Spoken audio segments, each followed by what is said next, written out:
The Path to Authenticity is brought to you by GIA Miami. Founded by world-class mental health experts, GIA provides advanced care for difficult-to-treat conditions, including anxiety, medication-resistant depression, and obsessive-compulsive disorder.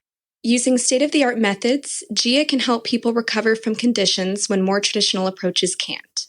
Dr. Antonello Bonci has assembled an expert team serving international clientele in a modern and resplendent Miami setting. If you or someone you love is suffering from depression, anxiety, OCD, or other mental health concerns, call GIA at 833-713-0828. You can learn more about GIA by clicking the link in the show notes or by visiting giamiami.com.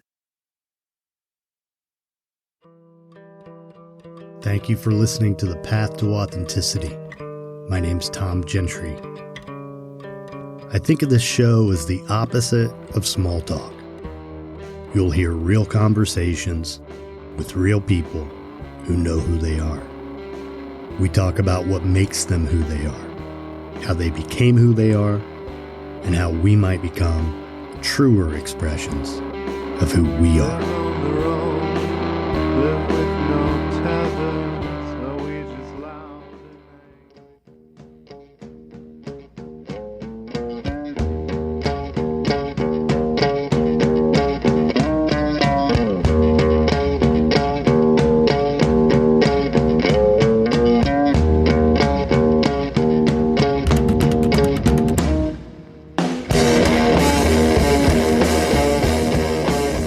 Your first time here, thanks for checking it out. If not, thanks for coming back. I'm Tom Gentry, and this is The Path to Authenticity, episode 191. And this is a 20 questions episode that I did with a woman in the UK named Freya Jones. This is our second crack at it. The first time did it in a very impromptu way, and someone challenged her to, let's say, be pretty cheeky with it. And it became like let's say, a not safe for grandma episode. So we opted not to release it and to redo it a while later. So here's that conversation. And Freya is a sweetheart. She's got a great personality, very, very funny. And she's one of the first friends I made on Clubhouse, which was very interesting. You know, one day I had never spoken on the app, and later that day I had friends in London, which just kind of was really a cool thing. So if you don't know anything about the Clubhouse app, I'll leave a link in the show notes. You should definitely check it out. Anyway, here you go. Freya Jones.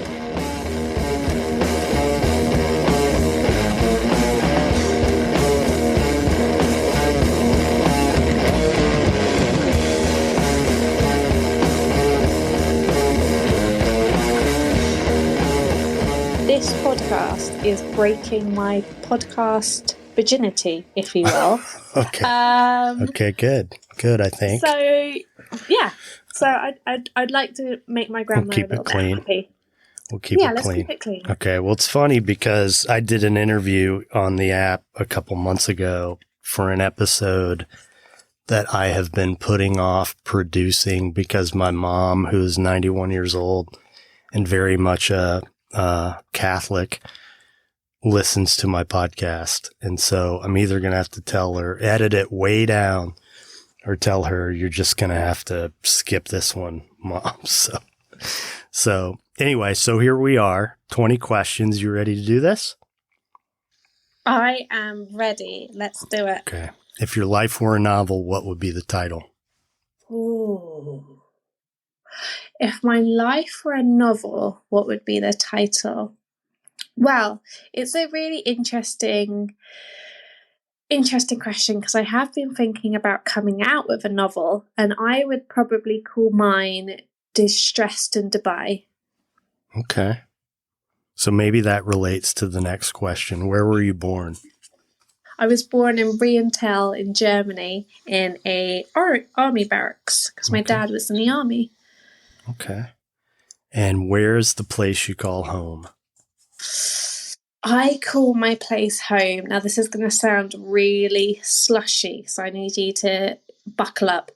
But my place of home isn't a physical bricks and mortar, but it's whenever I feel safe with my son. So whenever I can give him a cuddle and know that he's the happiest that he could ever be at that moment, that to me is home. And where is the brick and mortar? My house is in Tunbridge Wells in Kent. So we're 40 minutes outside of London. Okay. When you were a kid, what did you want to be when you grew up? Oh my goodness. I wanted to be a lot of things. So when I was at school, I this is weird, but I wasn't very academic going through senior school. I had slight dyslexia, and I also was a rat bag. Can you translate that to American English? Let's just say I was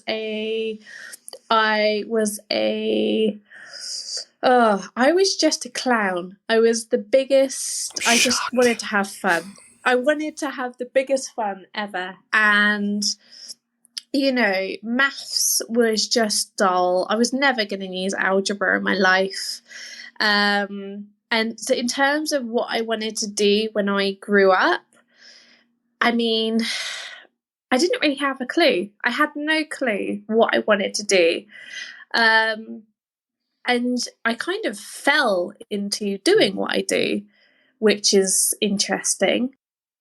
Yeah. I mean, I, as well, like my little brothers, they're just about to start doing their GCSE year, which is your, what's your equivalent to GCSEs? I don't know what you're talking about, so I can't tell you.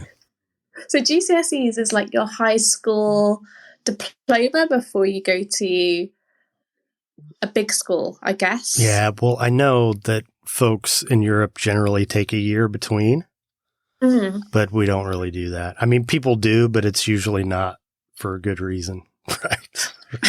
Well, in the UK, they make these GCSE components like, if you don't pass this, you will have the crappiest job in the world.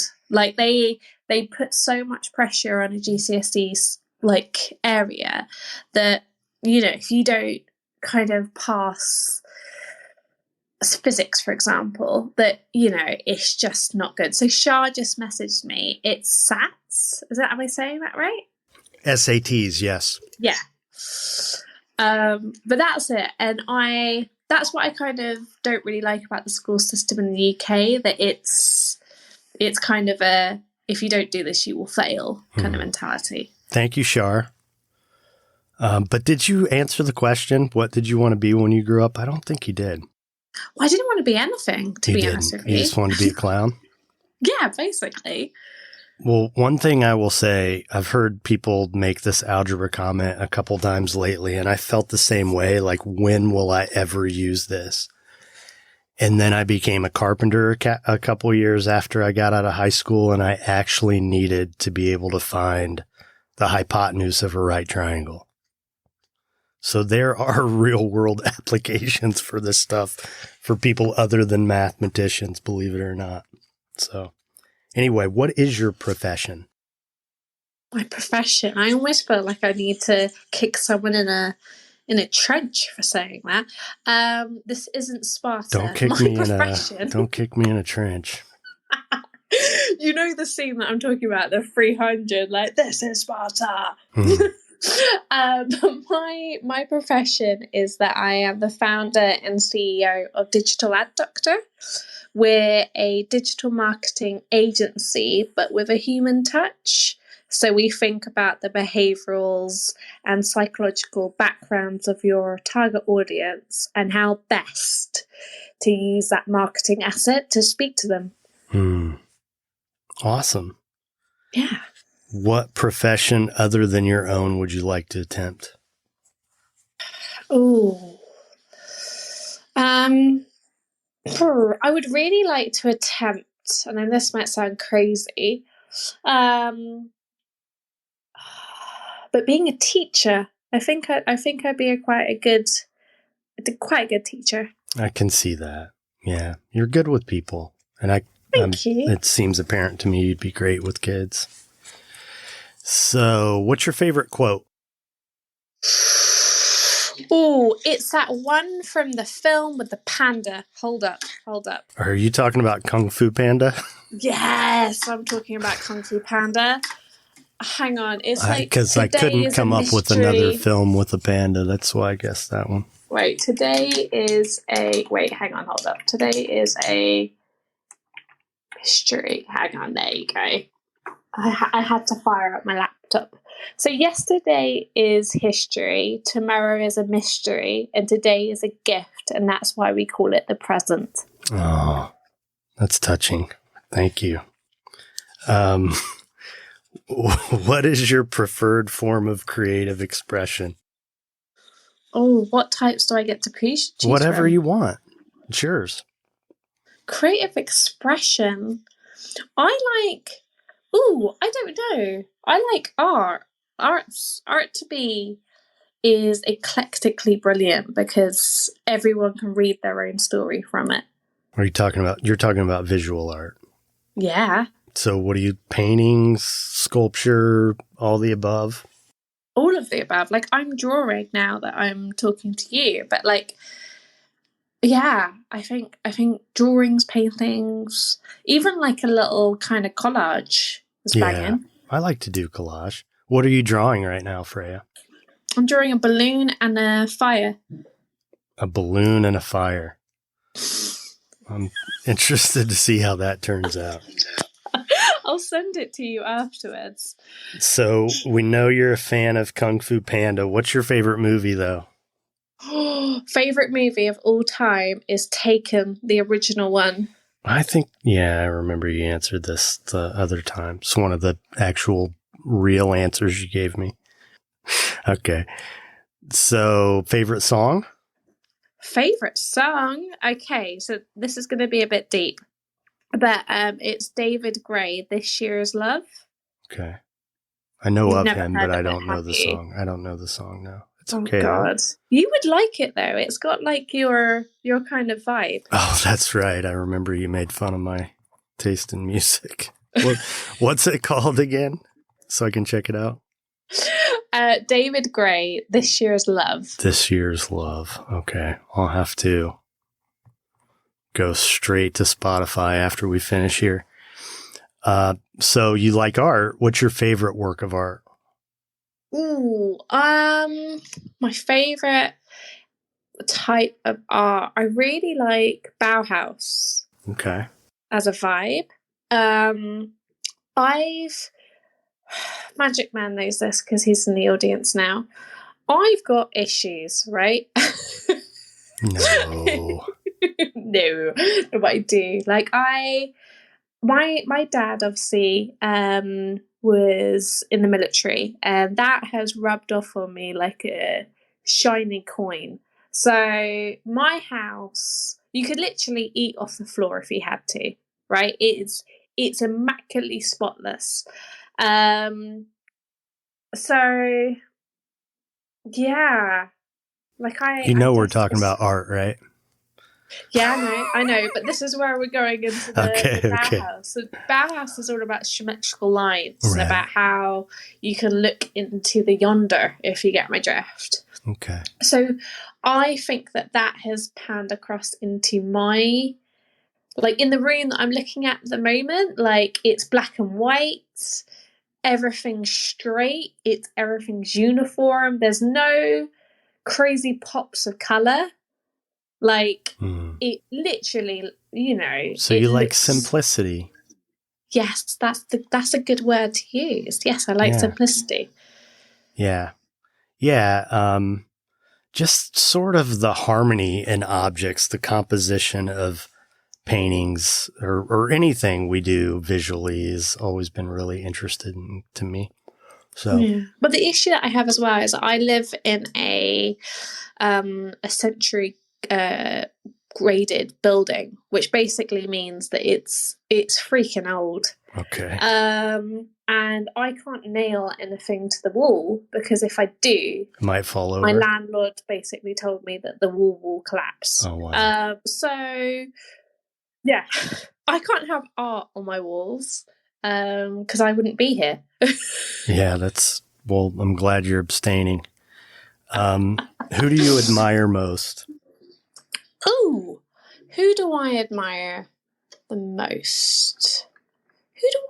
I would probably say my dad would probably be the person that I admire the most. And why is that? Because he's got this pick up and go. Like his life's been brilliant where, you know, whatever card he's been dealt, he's always spun it around. It might have taken a couple of months, but he's always had the ability to just stick two fingers back up at that problem and tell it to jump up, you know, his area. Like he's always had that drive, and I think that drive has definitely rubbed off on me. Resilience is what I'm hearing. Yeah, and the other thing is that he back to that question of what you wanted to do when you grew up. Like I didn't know, but my dad told me one thing, and I've kept that with me forever, which is only do the job that when you wake up you're excited to do, and don't do anything that makes you feel distressed, overwhelmed, or anxious. And whenever I go into any situation that makes me feel like Bambi, I don't know if you're aware of who Bambi is, I am Tom, aware but it's of a who Disney. Bambi is. Yes, I am. But it's American, of course I know. But if anything makes me feel a bit crappy, I just back out of it, and I just decide that door as a such isn't for me, and I'm fine with letting that close. I love that your dad told you that. Makes my heart sing. Okay. Shifting gears a little bit. Over the course of your life, what is an issue with which you have repeatedly struggled? Ooh, an issue that I've repeatedly struggled with. I would say it's the fact that I don't give myself the credit that I need. There's always that little Freya that's stuck in me. Like in September, on the 9th, I was going to do a talk in front of 600 people about Instagram SEO. And for weeks beforehand, I was thinking, like, sweet Jesus, like, I'm going to pull out of this. I can't do this. I can't get up on stage in front of these many people and talk to them about stuff that they do on a regular basis. Like, am I mental?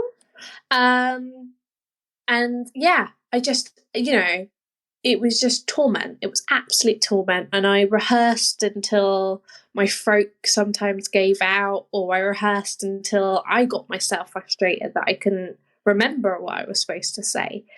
And then when I got up on stage, it was like a unicorn, like a phoenix, like rose from a fire. Like I just did it. And everyone, you know, at the end of it, like clapped and like cheered. And then I did the online version, and I had 1,000 people watch the online version of it.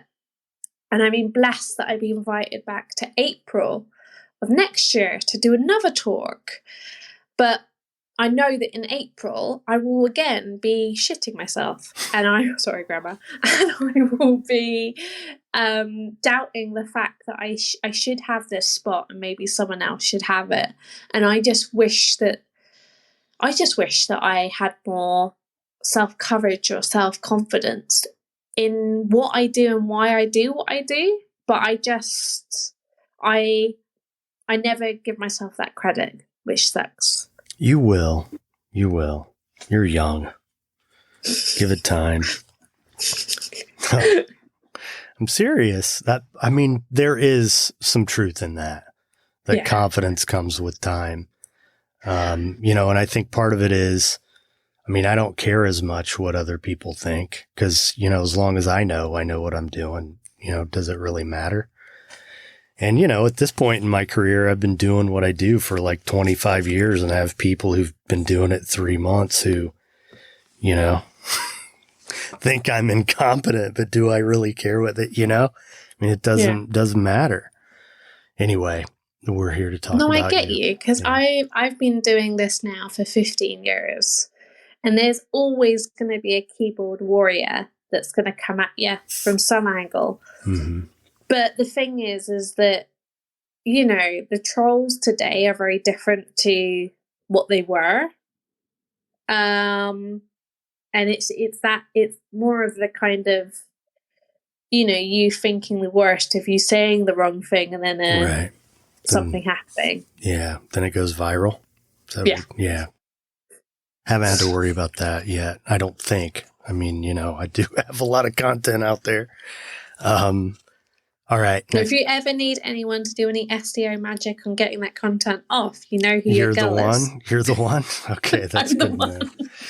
Yeah, well, I do have SEO questions that we should talk about at some point. But in childhood, who was your celebrity crush? Oh, God. Okay, my childhood crush, when I realised was my childhood crush was Ricky Martin. Oh, yes, Ricky Martin. La Vida Loca, right? La Vida Loca. Yeah, when that song came on, Sweet Word, like I think my jaw dropped to the floor. It was just mental. But I'm a sweet Catholic girl. Grandma, I'm a sweet Catholic girl. Like I'd never been subjected to that before, so. The hips? Is that what you're talking about? Yeah, the hips. I remember. Okay. What historical figure would you most like to meet? Ooh, historical figure I'd most like to meet. Do they have to be dead? It can be anyone. It's your answer. I would really like to meet David Attenborough. I think you said that before. I've actually, I know this might sound a bit sad, but I'm going to run with it. I've got a Google alert for David Attenborough, and anytime he treads on Twitter, I think, sweet Jesus, like, no, he like, this can't be the end. But yeah, he's just such a national treasure, and he's just such a. Whenever I hear his voice, whenever I'm really upset, like when I say really upset, like I have some stages of upsetness where if I do start getting more withdrawn, that's when my friends start noticing that there's stuff wrong with me. But if I ever start watching David Attenborough, that's when you know to drive to my house. It's crisis mode. Yeah, okay. That's when the walls are falling off and you need to come and give me a hug. Okay. But yeah, like I don't know what I'm going to do when he parts this earth, because it's just going to be absolutely soul destroying. Yeah. You're going to grieve. You know, and maybe this will be an opportunity for you to learn how to do that, Yes. Yeah. It's the flip side of love, right? If you must love him or else it, wouldn't seem that hard on some level. I believe that anyway. So that's true. What natural gift or ability would you most like to possess? Ooh. What natural gift or ability would I like to possess? I can read people pretty well. And this is on audio and in real life. I mean, I sometimes get called by my friends that I'm a bit of a witch because I can sense things. So I wouldn't want that. I'd probably say the ability to be invisible. Hmm. That would be interesting. But then I also think as well that it would actually probably not be very good for my mental health. Because I'm sure sometimes in the back of the day when you had those old Nokias where people would forget to hang up and you would hear what they would say when they put the phone down. I had that happen recently. It's sucky, isn't it? Yeah. Yeah, especially because in this particular moment, I was trying to be nice and helpful, and then the person thought they hung up, and she was being really sarcastic. It was like the receptionist at a doctor's office. Oh, God. Yeah, she was super snotty. I actually said, I'm still here. Oh, God. So, okay. What do you consider your greatest achievement? My greatest achievement would be having my son. So he was born at 30 weeks. He was premature, 10 centimeters and a pound in weight. And my greatest achievement is the fact that if he could fought through going through ICU, that I can fight through anything. Absolutely. I love that. What quality do you admire most in a person? Humor. I could see that. Yeah, makes sense. What's something you'd like to learn more about? Ooh, I would like to learn more languages. So what's the first one you would like to learn? Definitely like to learn Arabic. I mean, I lived in Dubai for 8 years. I can understand it when people talk to me and I can reply back formally, but I would like to be able to reply back without thinking 50 times before I say things. Because like one slip of the tongue and you could insult someone. And I guess you know me now. I hate confrontation, like with a passion. So if I can learn Arabic, I think that would be pretty cool. Yeah. What do you wish more people knew about you?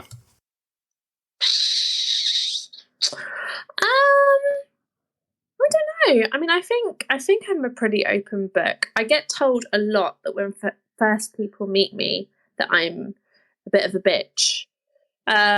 That's not my experience with you. But I wish people knew that that once I let someone in, they are in. And I won't be that type of person that would just spectate from the sidelines. Like if I need to get my boots on, I will do. And if you need to call me at 1 a.m. because you know your boyfriend was being a bit of a dingus, you can do.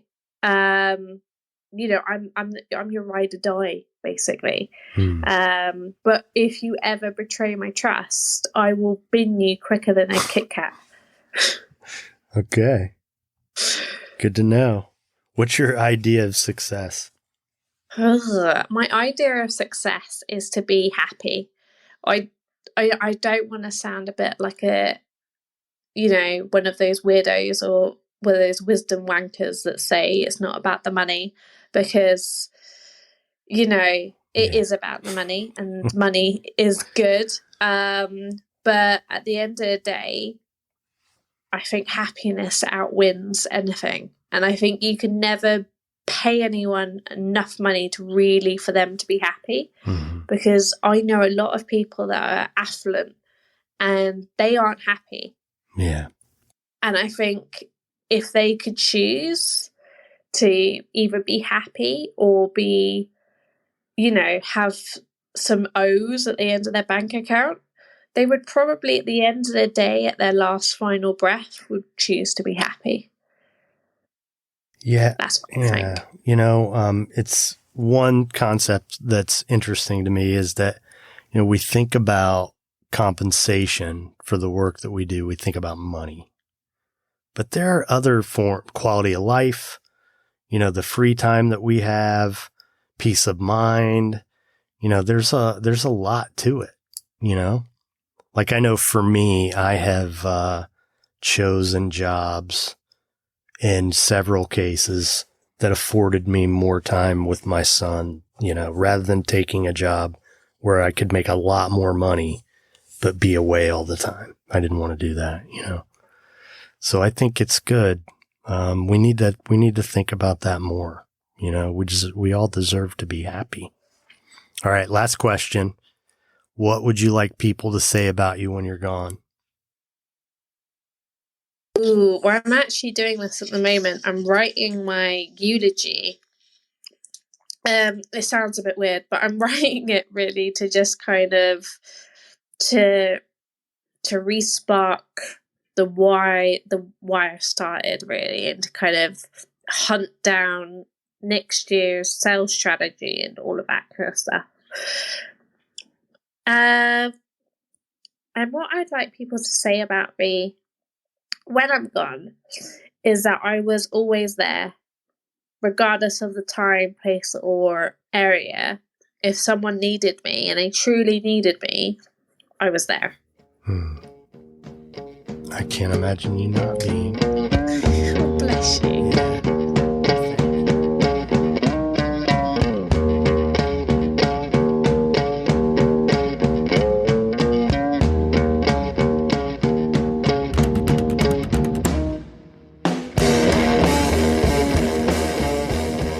All right, there you go. Another episode in the books. Thanks for listening. You can learn more about the show and this episode's guest at thepathtooauthenticity.com. If you enjoy this episode, please share it with someone. Leave us a review on Apple Podcasts or wherever you listen. Every little bit helps. I want to thank the band Punk Rock Opera, whose music you hear throughout the show. Their songs are used with permission from the artist and under a Creative Commons license. If you're so inclined, check out the Patreon community. As soon as I do these interviews, I upload them to Patreon, where the content is only available to patrons. And for just a couple bucks a month, I usually post audio content, their exclusive audio content, probably 8 times a month, if not more. And as these new episodes are released, as soon as they're done, they're available to patrons. So sometimes that might be 2 weeks before an episode is released, or even longer. Usually it's a few days. Anyway, if you want to support the show, that's a great way to do it. So thanks again for investing your time. It's a big deal to me. Thank you for supporting me and supporting the show. I hope you keep coming back.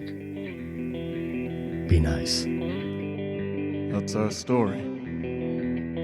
I hope you enjoyed the punk rock opera.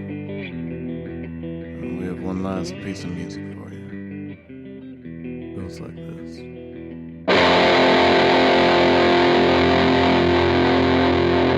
Okay, go.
You cannot make us. We are the Jedi, man.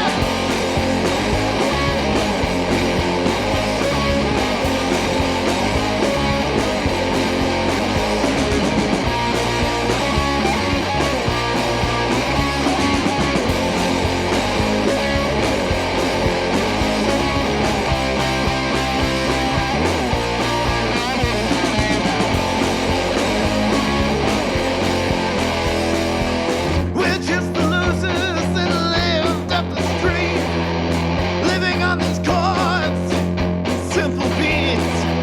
You wanna cheat, you wanna stop, you wanna tear us down. We are the bad plants, man. We got our roots stuck in the ground.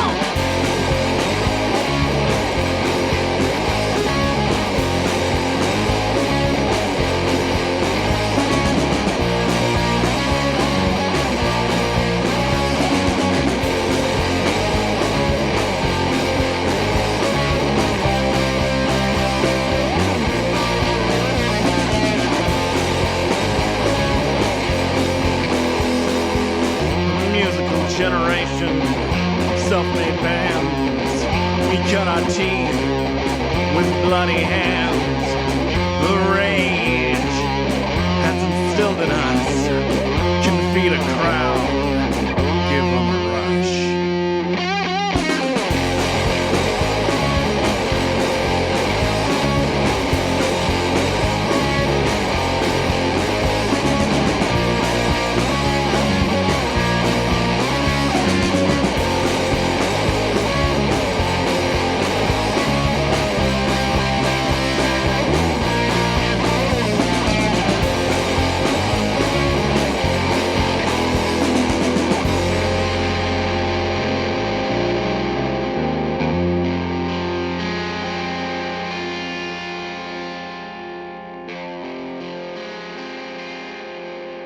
Thank you. And good night.